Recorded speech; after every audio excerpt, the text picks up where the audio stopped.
Army chief general Syed Asim Munir ने बैनुल-अक़वामी दिफाई नुमाइश ideas का दौरा किया। आर्मी चीफ ने दोस्त ममालिक की दिफाई मैन्युफैक्चर की शिरकत को सराहा।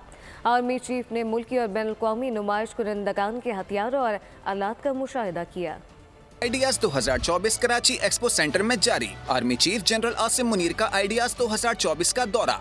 ISPR के मुताबिक आर्मी चीफ ने दोस्त ममालिक की दिफाई नुमाइश में शिरकत को सराहा। आर्मी चीफ ने मकामी और बैनुल अक़वामी नुमाइश कुनिंदगान की हौसला अफजाई की। दिफाई नुमाइश आइडियाज 2024 में 557 नुमाइश कुनिंदगान शरीक हैं। दिफाई नुमाइश में 333 बैनुल अक़वामी और 224 मकामी शुरका शरीक हैं। आइडियाज 2024 में 36 ममालिक के स्टॉल्स लगाए गए हैं। 17 ममालिक पहली बार आइडियाज 2024 नुमाइश में शिरकत कर रहे हैं। आर्मी चीफ ने नुमाइश में असलहा और साजो सामान का मुशाहिदा किया। आर्मी चीफ ने फौजी हुक्काम और दिफाई मंदूबीन से बातचीत भी की। दिफाई नुमाइश में शाहपर 3 बगैर पायलट तैयारा तवज्जो का मरकज रहा।